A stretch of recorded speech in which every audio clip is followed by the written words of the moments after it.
I'm very happy to welcome Peter Fury on the line. How are you, Peter? Yeah, I'm okay, thank you. Good. Brilliant, fantastic. So, lots going on. I've got a couple of different type of questions because you've been doing a lot of interviews recently. Obviously, we've got the rematch has been announced at Manchester Arena. First thing I wanted to ask you was you've been looking after Tyson for quite a while now. Obviously, you weren't there at the beginning of his career as a trainer. No. What I wanted to ask was, how do you feel you've improved Tyson since you've been training him? Well, it's just dedication. It's hard work. When you put your life into something, it's going to work. You know, we're not. Yeah. When people say, "How have you improved him?" You know, we're in the gym, living in the gym, day in, day out. You know, 3 times a day away from home in camp. So over the years, you know, he's going to improve. He's going to get better. The things we've worked on from A to Z, he puts it all together, and he's turned into a magnificent boxer. Yeah. You know, because he's got a hell of a lot of skill set, which is full credit to himself for enduring the pain, the arduous task what we've had to do. You know, don't forget, he's been hours and hours in the gym practicing one simple move. So people need to realise what goes into this job. It's not. He's been doing it with me now for 4 years, and he's been every camp. He's been learning new stuff. Okay, brilliant. And you were talking about dedication there. You seem like you guys have a very dedicated and loyal team, like everybody involved in Tyson, from Mick Hennessy downwards. Yeah, exactly. You know, we've got a job to do, and we do it to the best of our ability. And thank God, everything's working fine up to now. It couldn't be better. Okay, brilliant. Well, just one other thing. I just wanted to talk about obviously Tyson's father coming back and being part of that team. And the main reason I wanted to talk about it was because during the Klitschko fight, there were a lot of issues with extra sponge being in the ring, and then there was a problem with the gloves as well. What really surprised me is a lot of opponents of Wladimir Klitschko wouldn't have been able to make him do things he doesn't usually feel comfortable doing. Well, that's why we're where we are, isn't it? Because obviously it's all about being right and standing by what is right. You know, it's no big thing. Yeah. The sponge was wrong. It was wrong to put it in the ring. It was totally inadequate, so it had to come out. So there's no big things in it, but the ring was wrong, so it had to be changed. Yeah. So, you know, that's it. But a lot of people, like you said, they wouldn't spot it, or they'd swallow it, or whatever. In Germany, it's going to get called off. This is our only chance. We're going to lose a lot of money. Guess what? That don't affect me at all. It doesn't affect Tyson. We would have walked off into the sunset, because we're not going to get in there and be disadvantaged through some trick or some tactic or whatever you want to call it. So that's what happened. Okay. One last thing on that subject. What was going on with the hands wrapping of Klitschko that no one was in the changing room at the time? What exactly happened there? There was nothing underhanded. I think it was a case of certain people not being ready or being in place where they should have been. So, you know, Wladimir's a fighter. He doesn't care about his hands being wrapped. He was having his hands wrapped, but unfortunately there was nobody in the room with him. So basically, you know, I've got Vitaly in the room with Tyson watching everything from A to Z, so I'm certainly not going to let Wladimir tape his own hands up with nobody there. So, yeah, of course, yeah. Because it wasn't ready and they was doing it to us, so I said, look, what's good for us is good for you, so you do the same. Take it back off. Okay, good stuff. And in terms of preparation for the upcoming fight, has there been much difference in how you've prepared? There is. Every fight's different, and we prepare differently. Yep. So it will be different preparations and different everything. So that's just the camp. So everything will be different. Strategies will be different this time. So it has to be. Okay, brilliant. And obviously there's been loads of talk. You're probably sick of answering questions about it. Everyone's talking about Anthony Joshua against Tyson Fury. I've heard Eddie Hearn say that you yourself want the fight as well. Is that kind of what you're working towards? No, working towards beating Wladimir Klitschko, who is the best man on the planet apart from Tyson.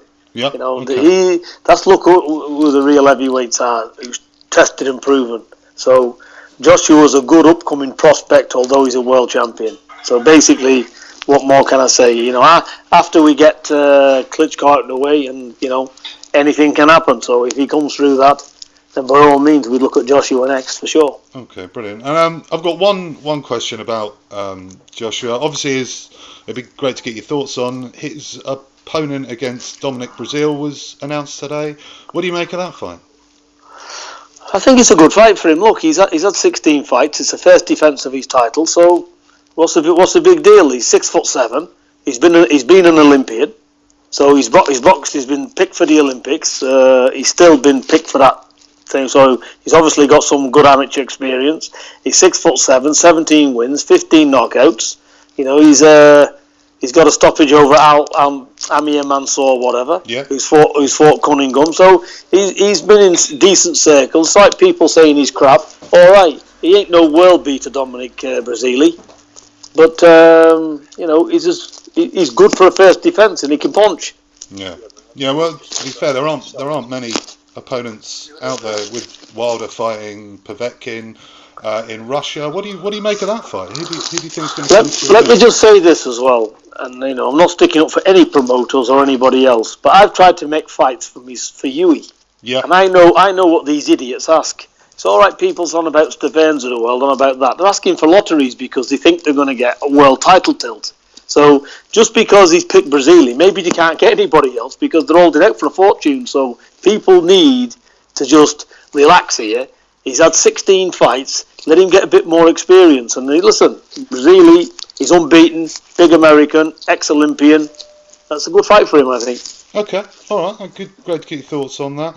And obviously, as you know, the heavyweight division seems to be on fire again. We've got Povetkin against Wilder in Russia. How do you see that fight going? Same as what I see with Joshua and Brazili. Joshua will knock Brazili into next week, and Wilder will knock Povetkin into next week. Okay, all right, brilliant to get your thoughts on that. Well, finally, let's talk about your son Hughie. He's headlining the fight at the Copper Box next week against Fred Kassi. He's highly ranked in the WBO, I believe. Is this what you were looking for Hughie's next fight? Not really. Cassie's an awkward messer, journeyman type. What can you call him? You know, if Hughie can't beat him, I think he wants to go and get another job doing roofing or something. Okay. So basically, Cassie's what he is. He's tough. He's durable. You hit him with the right hand, he bends over. His face nearly hits the bottom rope. You know, he's like a piece of elastic going around the ring. He's very unorthodox, very, very awkward, messy type of opponent. A spoiler. That's what I'd call Fred Kassi.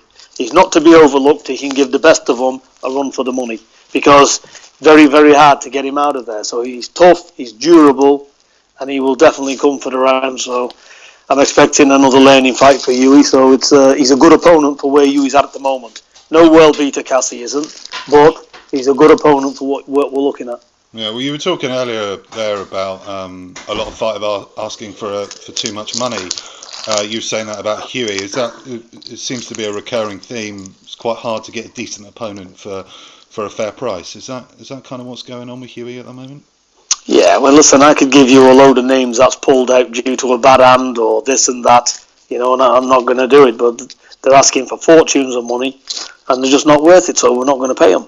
You know, Cassie's as good as any of them anyway, so we're just, I'm happy with Kassi, and Cassie's took the fight, no qualms at all. He's up for it, he thinks he's going to win it, and that's the type of fights we want to be getting for Hughie at this stage of his career. Okay. You know, I don't want people that's going to just fall over. So let Hughie learn his job right. You know, we've got one proper world champion in Tyson. Why do I need to rush Hughie for a world title? What's the rush with him? He's 21. So let's keep getting him the fights and let people keep thinking he's this or he's that. But what makes the big difference is in the next 18 months when he hits 23, this kid's going to fight for a world title and grab it. He'll just take the world title. That's the difference because he'll have had that much schooling, had that many camps, be 30 odd fights up. He's ready for anybody. And he'll have just turned 23. Okay, brilliant. It was very exciting. And I suppose, is Hughie the sort of guy who's like pretty much always in the gym? So he's kind of always going to be ready for that shot. Yeah, he lives in the gym. He's a dedicated athlete. He's got no He's got no wife. He's got no steady girlfriend. His life is boxing, so he is dedicated because there's nothing else in his life, because that's what he's been told. If you want to make it and make a real go of it, dedicate your next 10, 15 years to it. And he's been boxing since he was a kid, so he knows nothing else. So Hughie's a thoroughbred boxer. He's going to do very well when the time's right for him. Okay, well, fantastic. Obviously, I see you've got a deal with Boxnation. Tyson and Hughie both going to be fighting on there. If you could tell me a little bit about that, Peter. Yeah, it's good. We've got a deal with Boxnation TV. Hughie's going to be headlining their shows for quite a bit. Well, he's going to be on their shows. So he's going to be a regular appearance on Boxnation, Hughie. And, we're very happy with it. So it's a good deal for us, a good deal for Frank Warren and Boxnation. And also they've secured, a mega world title fight. So, they put the money where their mouth is and they're getting on with it. They're getting some big fights. So I see Boxnation doing very well in the future. Yeah, I do as well. So, finally, Peter, I'll just ask, Boxnation's, you said, putting their money where their mouth was. I know Sky showed the last fight. Did they not show much interest here? I've read more. I don't really know a lot on the particulars because Mick Hennessy with the Klitschko's K2 have been dealing with Sky Direct, so I don't really know the ins and outs of Sky. I know they've done the last fight. I don't know what happened in this one, but Boxnation stepped up to the plate and they got the fight. So this is what's happened, and they've got the fight. So that's where it's at. And we have to see what happens in the future. So whoever steps up to the mark, they get the fight. So Boxnation stepped up to it, and we're very happy that they've got it. So away we go. Oh, brilliant! Well, thanks for that, Peter. Well, that's all the questions from me. Thanks so much for your time. I know you're really busy. Good luck next week with Hughie, and good luck with the rest of your training camp for Tyson. Thank you very much. It's always a pleasure.